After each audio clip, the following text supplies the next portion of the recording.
Welcome to English Conversation Café. Learn English through natural conversations. Okay. Picture this. I'm at a party, right? Nice party. Good music. Someone hands me a drink. Good start. Great start. And then this guy next to me goes, "So, what do you do?" Oh no. And I just completely froze. Like my brain went, nothing. Total blank. What did you say? I said, "I do things with words and audio." Things with words and audio. He thought I worked in a call center. No.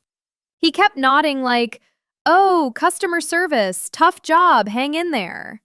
And I was just standing there like, yeah, that's me. Customer service. That is genuinely one of the best things you've ever told me. The worst part? I know what I do. I just could not say it in a normal way. Okay. I feel you though. Because I once told someone I work in English. What does that even mean? Absolutely nothing. And they looked at me like, is that like a department? A government office? The Department of English. And instead of just fixing it, I kept talking and made it so much worse. How much worse? By the end of the conversation, they thought I was some kind of language inspector who checked people's grammar on the street. That is amazing. I love that for you. This is why we made today's episode. Exactly. So no one else has to become a call center worker or a grammar inspector by accident. Welcome to English Conversation Café, where two real people have real conversations and you pick up real, natural English just by listening. I'm Haley. And I'm Max. And today we're talking about one of the most common questions in English small talk. What do you do? 3 words. Sounds simple. But for a lot of English learners, those 3 words can cause a full internal meltdown. Because you know the answer. In your head, in your own language. But then someone asks in English and suddenly your mind just goes empty. So here's what you're going to walk away with today. By the end of this episode, you will be able to answer, "What do you do?" with confidence. You'll be able to describe your job, explain what you do every day, talk about what you like and dislike. And that's already so much more than most people have going into a conversation in English. Exactly. And we'll also cover what to say if you're not working right now. Which happens. It happens to a lot of people. And there's natural, easy English for that too. We'll cover it. Before we dive in, if this is your first time at the cafe, welcome. So happy you're here. And if you've been listening for a while, thank you, genuinely. You have no idea how much that means to us. Hit that subscribe button if you haven't already. We put out new episodes every week, and we really do work hard to make them useful and fun. And give us a like. Okay, let's get into it. Max, can I ask you something? Always. When you meet someone new, like at a party or on a flight or just standing in line somewhere, what's the first question they usually ask after your name? Honestly, almost every time it's, "What do you do?" Right? It's like the universal opener, especially in English-speaking culture. It comes up everywhere. Parties, networking events, family dinners where you meet someone's cousin for the first time. Oh, family dinners. Dangerous territory. Very. But the thing is, if you can answer that question well, the whole conversation just opens up. Because then they ask follow-up questions. They share about their own job. And suddenly, you're having a real, flowing conversation with a real person in English. But if you can't answer it, or you answer it weird, Like saying you work in English. like that, then the conversation just kind of dies, and everyone feels awkward. And the frustrating thing is, it's not because you don't know your job. You know your job. You just didn't have the English phrases. Exactly. And I think that's what trips so many learners up. They study vocabulary, they learn grammar, but nobody teaches them the specific phrases for this one very common, very real situation. So today we fix that. Today we fix that. And, I also want to say, this isn't just for people who are working right now. If you're a student, if you're retired, if you're between jobs, We've got you. there's natural, normal English for all of those situations. And we're going to cover all of them. Okay, let's start from the very beginning. So, first things first, how do you ask someone about their job in English? Like, what's the actual natural question? Right. So a lot of learners learn the phrase, "What is your job?" in school. And look, it's not grammatically wrong, but in real life, it sounds pretty stiff, like you're filling out a form. Yeah, it's very textbook. Nobody really talks like that. The natural version is just, "What do you do?" That's it. Super short, super common. I love how simple that is. Or you can go slightly longer. "What do you do for a living?" Which just means like, "What work do you do to earn money?" I like for a living. It sounds friendlier somehow, more casual. Yeah, it's warm. You can also say, "What do you do for work?" That works too. So you've got a few options. Okay, so I've got the question down. But now, how do I answer? Because I think that's where people get stuck more.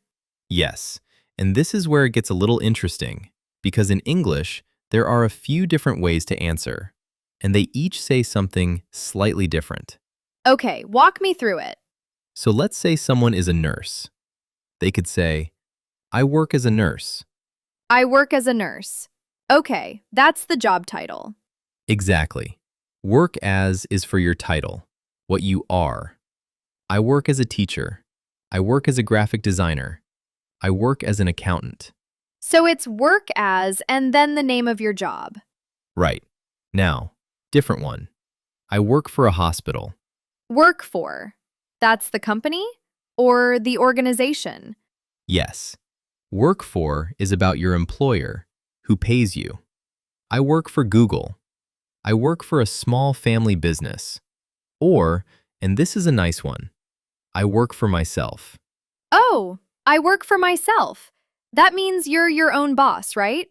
Exactly. Freelancer, entrepreneur, self-employed, I work for myself covers all of it. Very natural. Okay, and then there's work in. Work in is for your field, the general area or industry you're in. I work in healthcare. I work in education. I work in technology. So it's not one specific job or one company. It's like the world you belong to professionally. Exactly. And learners mix these up a lot. I've heard people say, "I work in teacher," which doesn't work. I work in teacher. That's like you've entered the teacher. You live inside the profession. You've become one with the teacher. So just to recap, work as for your title, work for your employer, work in for your field. And one more, work at. That one is for the physical place, the actual building or location where you go. I work at a hospital. I work at a school. I work at a coffee shop downtown. Oh, so work at is more about where your body actually is during the day. Exactly. And here's the cool part. You can combine all of them. I work as a nurse. I work for a public hospital. I work in healthcare. That's a really complete, natural answer. That's so much better than just saying, I'm a nurse, and then going quiet. Way better. And that brings us to the next part, actually describing what you do. Because a lot of learners can say their title, but then freeze when someone goes, "Oh, interesting. So what does that involve?" Ugh, yes. That follow-up question is the one that really gets people. So there are two phrases that work really well here. The first one, my job involves. Oh, I love that one. It's so flexible. Super flexible. My job involves talking to clients. My job involves writing reports. My job involves designing websites. You just follow it with an action, a verb ending in ing. And the second phrase? I'm responsible for. A little more formal, but still totally natural in conversation. Like, I'm responsible for managing the team. Exactly. Or, I'm responsible for the company's social media accounts. It means this is your area, your part of the job. Okay, so let me try this. I work as a podcast host. I work for English Conversation Café, which, yes, is a real job, I promise. And I'm responsible for being funny and keeping Max from being too serious. That last part is also debatable. Excuse me? I'm joking. You're hilarious. You'd better be. Okay, and actually, there's one more thing I want to mention, because this trips up learners a lot. What's that? The difference between job and work. A lot of people use them as if they're the same word, but they're not quite. Oh, yeah. What is the difference? So, job is a specific position, a countable thing. You can say a job, two jobs, my job. I have a job as a teacher. I'm looking for a new job. And work? Work is more like the general activity of working, the effort, the time. It's uncountable. So you can't say, I have a work, or I do a work. My have a work. That does sound a bit off. Yeah, you'd say, I have a job, but I have a lot of work. Or work is busy this week, not job is busy. That's a really useful distinction. So, like, my job involves a lot of work. Perfect. You just used both correctly in one sentence. Look at me go. Okay, we're going to play a game. Oh, I love this. It's called Describe Your Dream Job Without Saying the Title. So you describe the job using phrases from what we just learned. My job involves, I'm responsible for, I work in, but you cannot say the actual job name. And the listeners at home can guess along too. Exactly. You go first. Okay. My job involves creating things, usually physical spaces. I work in a very creative field. I'm responsible for how rooms look and feel when you walk into them. And most of my time is spent choosing colors, furniture, and lighting. Architecture? Getting warmer. Interior design? Yes, interior design. Okay, your turn. Make it a good one. All right. So, my job involves a lot of travel. I work for a very large organization with locations all around the world. I'm responsible for hundreds of people's safety, but most of my working hours are spent in the air. You're in the air. You're responsible for people's safety. Pilot? Pilot. Okay, one more each. Make yours harder. All right. My job involves a lot of sitting and thinking. I work in technology. I work for myself, so I'm my own boss. And most of my time is spent solving problems that most users will never even see. You work for yourself, in tech, solving invisible problems. Ticking. Software developer? Very good. Okay, my turn to make it hard. My job involves physical activity, like a lot of it. I work for different people, not just one employer. I'm responsible for people's health and well-being. And the best part of my job is seeing people get stronger. Personal trainer? Yes, I like this game. right? And you know what I love about it? You're actually using the language. You're putting the phrases into real sentences. That's how they stick. Exactly. So, listeners, try this at home.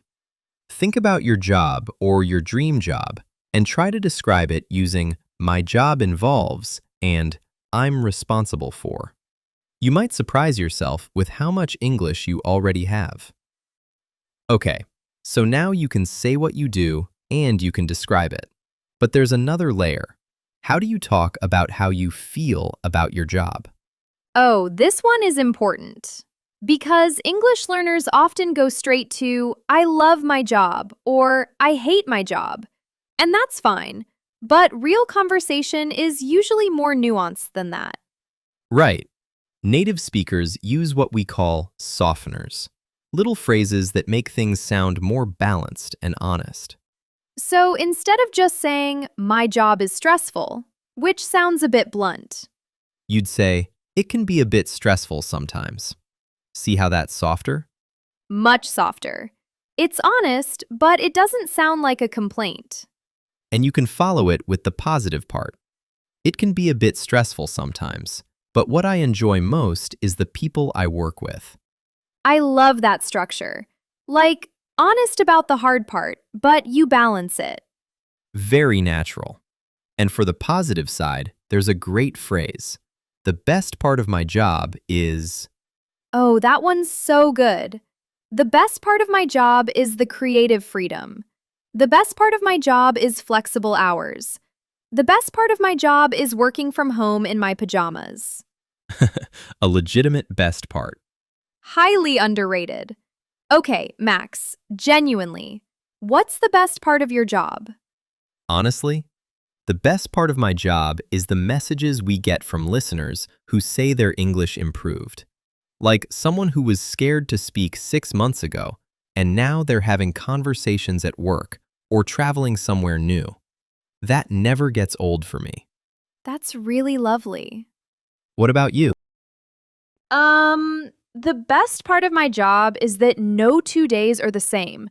Like, it can be a bit unpredictable sometimes. You never know exactly how an episode will go. Very true. But that's also what makes it exciting. I love that I can't fully plan it. You just used the softener perfectly, by the way. It can be a bit unpredictable sometimes, but I know, I saw you smiling. I knew you were going to say something. just noticing. Okay, let's talk about something really important, because not everyone watching this has a job right now. And a lot of English learners go completely silent when someone asks, "What do you do?" because they don't know what to say if they're not working. Such a good point. So, if you're not employed right now, there are 2 really natural phrases. The first one, I'm between jobs.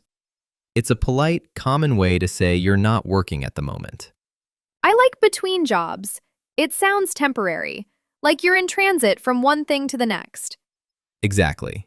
It doesn't sound negative. And the second phrase, I'm looking for work. Simple, honest, and completely normal to say.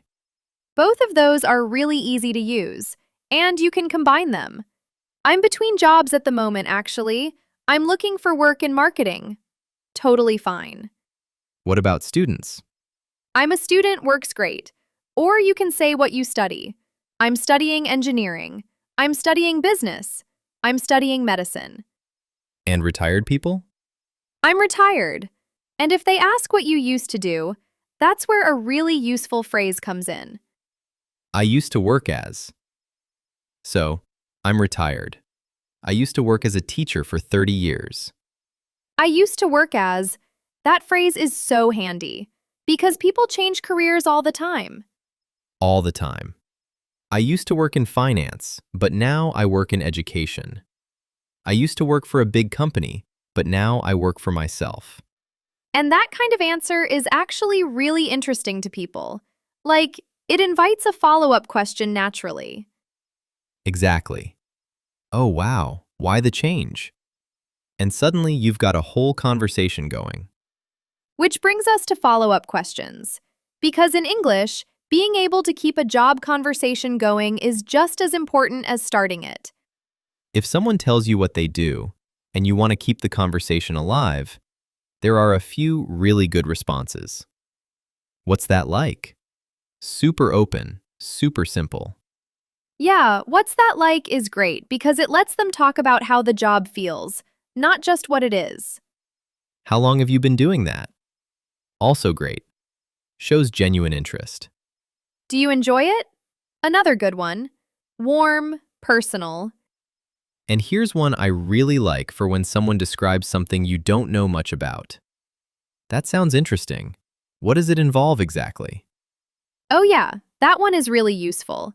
Because sometimes someone says their job title and you have no idea what it means, but you don't want to just nod and pretend. Right. Asking, what does it involve, is a totally respectful way to say, tell me more. I'm genuinely curious. And in English, showing genuine curiosity is one of the best things you can do in a conversation. People really respond to it. Completely. You're not just exchanging information when you ask, what do you do? You're starting a connection. And that's really what this whole show is about. Not just learning phrases, but understanding what they do in a real conversation.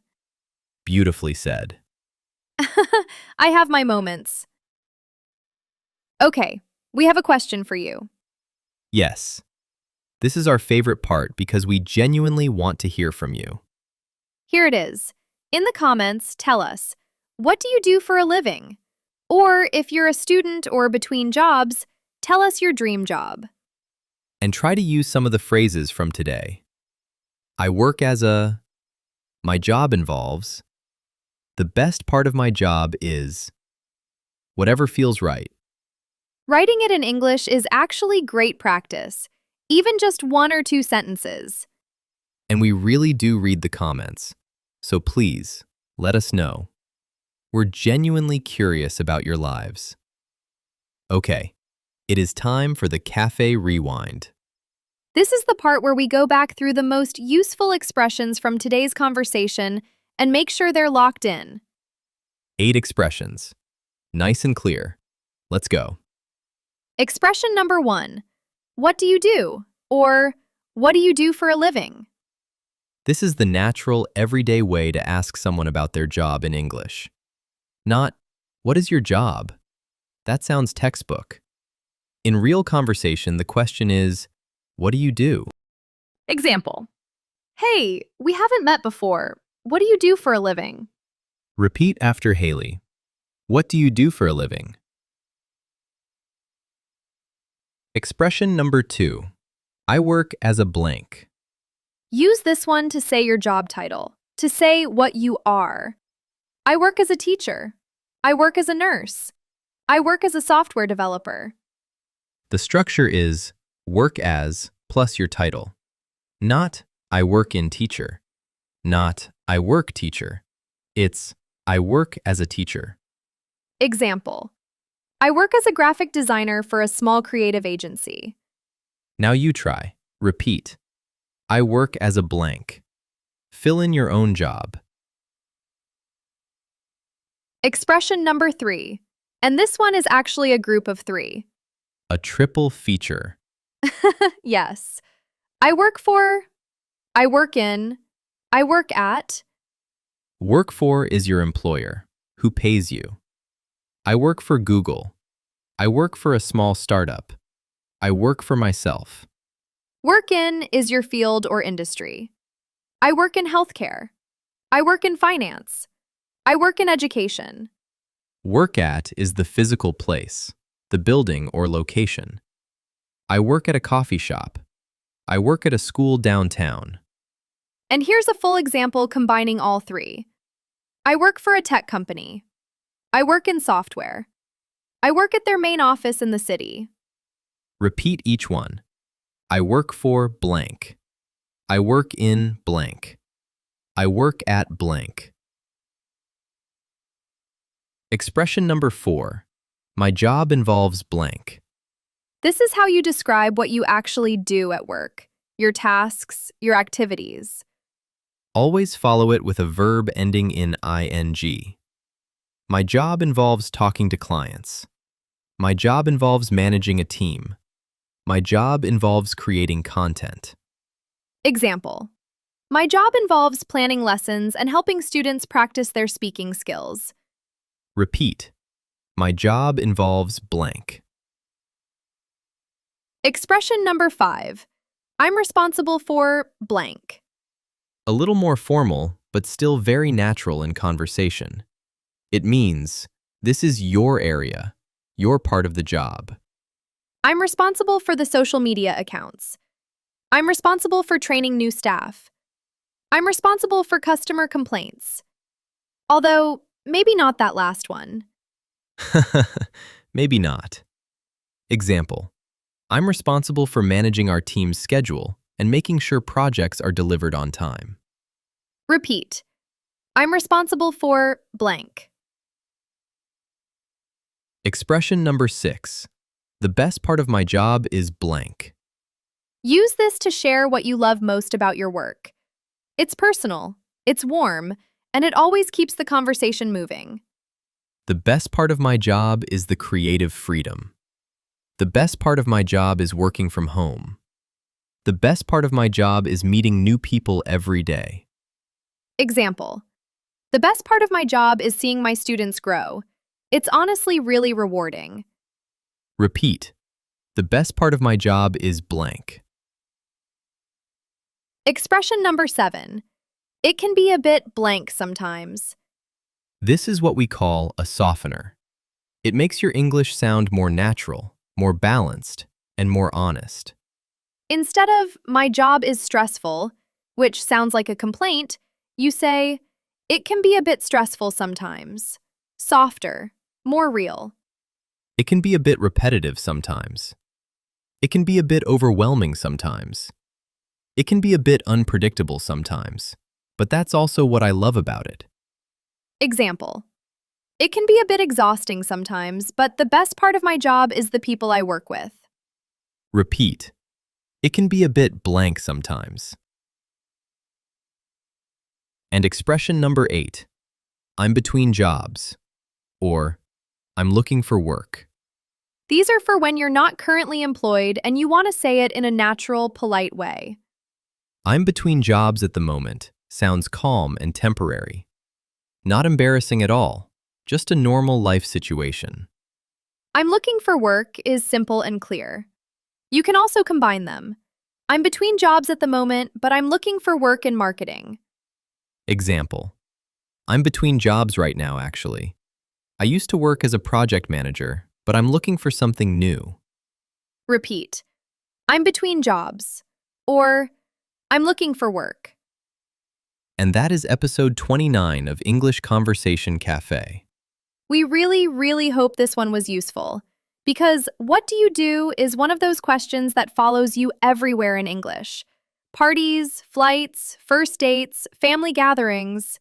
Wherever people meet each other. And now you're ready for it. You know how to ask the question naturally. You know how to answer with your title, your employer, your field. You can describe what your job involves, talk about what you enjoy, use softeners when something's hard. And you know what to say if you're a student, between jobs, retired, self-employed, whatever your situation is. That's a lot of ground covered in one episode.